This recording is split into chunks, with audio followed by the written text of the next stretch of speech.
All right, we are now joined by the driver of the number 4 Jimmy John's Ford for Stewart Haas Racing, Kevin Harvick. Kevin, good strong run out there today. You guys showed a lot of speed. How are you guys feeling coming into the weekend? Well, first you got to introduce yourself. I've never seen you before. Does everybody know him? Because I don't. I think you should tell us your name. I'm Matt Stallings from NASCAR IMC. All right. Great to meet y'all.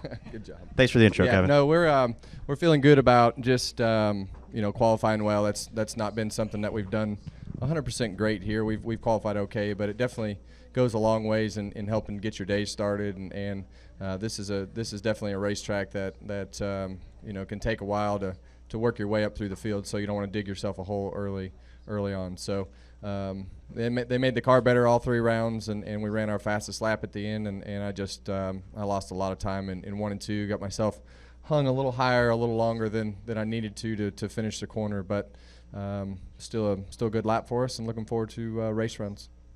Excellent. Anyone have any questions for Kevin? Start with Bob.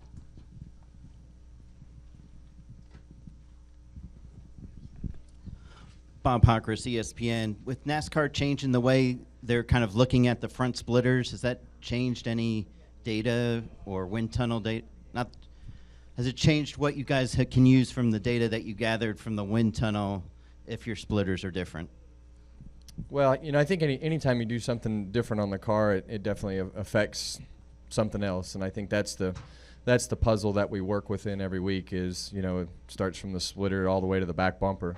I think everybody will look at it differently as to how they, how it has affected their car and the things that it does and what they need to do to compensate for it. But when you look at our cars, I mean, we had a 7.5, 8-inch spoiler on them 4 years ago, and the cars have come back to make pretty close to the same amount of downforce and drive similar, and that's the world that you live in. And I think the best way to explain it, and I hear him say it all the time when we talk about what used to be, the thing you can't do is unlearn what you've learned. And we just have a lot of really smart engineers and people that work in this garage and work every day on making the cars faster. So it's definitely a puzzle, and it's definitely not the same. I don't really think the teams should be surprised by the things that happened in inspection this morning after Tuesday's call with NASCAR. So I think everybody pushes it, and you have to keep pushing it until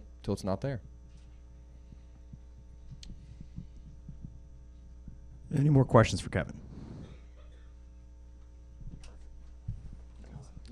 Thanks, Kev. Appreciate the introduction. No problem. All right, we will move to our pole setter for the 2018 AAA 400 Drive for Autism, Kyle Larson, driver of the number 42 DC Solar Chevrolet for Chip Ganassi Racing. This is Kyle's 5th career pole and the first pole for Chevrolet since the Daytona 500. So, Kyle, obviously you guys showed a lot of speed this weekend, and you've kind of led the charge for the Chevrolets all season long. Do you feel that this is kind of a turning point for your team this year, and how do you feel about carrying that qualifying speed into race trim? It's our team's been working really hard to make our cars better and better, and each race we've gone to, they've been excited about the race cars that they've brought to the track because they've been steps in the right direction of more downforce, whatever. So it's cool to see it paying off with us getting a pole, and still a long weekend left, but starting up front's a very important thing here. It can get tough to pass and all that. So they made the car a lot better throughout the 3 rounds. The first round I was really loose, landing into the corner, and then the second round I was kind of opposite and really tight, and then the third round they kind of hit it right in the middle, and was able to have a good balance to run even faster for the third round. So I'm happy about that, and looking forward to practice tomorrow, get some laps in race trim, and see what we got for Sunday. All right, we'll start up front with Lee. You've really been remarkable here in your first 8 starts, but going back to this race last year in those final 3 laps, what have you done as far as restarts go to figure out how to get the best jump, what you need to do? I mean, have you kind of replayed that in your head, and what's your best defense going into Sunday? Yeah, we've been close to winning a couple races here. One where I was chasing Matt and just couldn't quite get by him. Then last year we had the fastest car at the end of the race and got beat on the last restart by Jimmy. And yeah, so I mean, restarts on the front row has been somewhere I've always struggled, and worked really hard to try and get better at that, and I feel like I've gotten better. The last, I think, 2 races I won last year were off restart wins, so that was I feel like each time I've lost on a late restart, or any time I've lost, it doesn't matter, restart, whatever, I learn from it and try and get better. So I don't know if I'm in that same position on Sunday, if I'll win or not, but I definitely know I'll be better. Is there anything that you've learned on dirt you can apply to asphalt as far as restarts go? Reaction time, anything? Restarts with the World Outlaws are way tougher than restarts in NASCAR. Those guys are extremely aggressive, on a double file restart. Where NASCAR, we're aggressive, but I feel like I'm by far the most aggressive on a restart, where I kind of blend in the field when I'm with the Outlaws on a restart. So racing, I haven't got to race a World Outlaw race in a while, but anytime I'll get to start racing here soon, but I always feel like racing that stuff makes me way better when I come back to this stuff for restarts, just because I learned so much from that. Reed Spencer with NASCAR Wire Service. This is your first pole on a track less than 2 miles, albeit one was a road course. But do you consider this an important milestone for you and the team? Not necessarily. We got the pole at New Hampshire last year and got it taken away. So no, I mean, I've always qualified well at a lot of racetracks now the last year, 2 years. So I don't know. It just doesn't matter. I think we've just gotten better and better each time we've came here. I think I've qualified in the top 5 here just about every time I've been here. So it's nice to finally get a pole. There's other racetracks that I've qualified well at that I haven't gotten a pole at. So yeah, I don't know. I don't know if it's a milestone or anything like that. Any more questions for Kyle? Back to Lee, and then we'll go to Kelly next. Can you talk about playing in the Pro-Am this week? And I'll have a follow-up. Thanks. Yeah, the Pro-Am I got to play in this week at Quail Hollow on Wednesday. Was my first ever Pro-Am, and was a lot of fun. I was extremely nervous, way more nervous than I can remember being for anything else. On the driving range, I mean, 5 days before the event, every time I thought about it, I'd get my heart rate up. But I was able to. I was super nervous the first tee box and was able to hit it right down the fairway. So after that, I calmed down quite a bit. I actually hit the ball, really good for me. I'm like an 18 handicap, so I hit the ball really good. I didn't putt very good, so I shot a 91.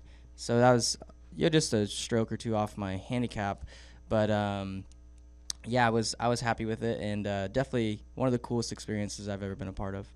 You've just started playing the last couple of years, correct? Yeah. And you've kind of become somewhat of a fan of the sport. Yeah, no doubt. I love golf. I've gotten more and more into it. As each week passes by, I become more obsessed with it. And you go on my motorhome or at home, and my TV's always set on the golf channel. I golf probably 2 or 3 times a week now. Just trying to get better. I've only been playing for about 2 years, and it's not any fun being the worst one out of the group of friends you play with. So the last 6 months or so, I've gotten better than some people that we play with, which is nice. So I still have a lot of room to improve, and I feel like I am improving, but just got to keep working at it. Kelly Crandall, Racer.com. Kyle, you said on Fox you've never said you felt like your team's been behind with the new Camaro, but have you had any kind of feel for what the Chevrolet camp as a whole has been going through? Because you've been carrying the banner, but most drivers keep saying, well, we're making progress. Any idea what kind of the battle has been like? I don't know. I mean, yeah, our team hasn't once, I feel like, been stressed out about the new Camaro or like, this is different than the SS or whatever. So nothing's felt different for our team. I feel like for the most part we've been just as fast at the 1.5 mile stuff, intermediate stuff, as we were with the old car. Phoenix we were way worse than we've been there, but I don't think that was a Camaro issue. I think that was a different issue. Even Richmond, I think that was a separate issue compared to, or not.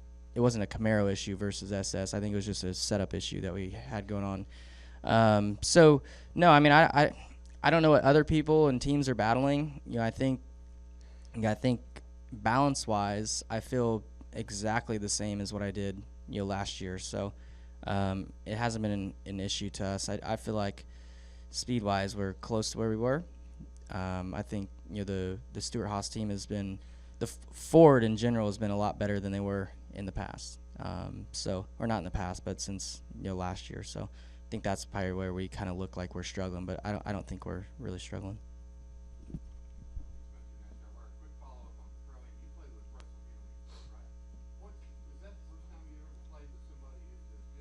His sport as you are at yours.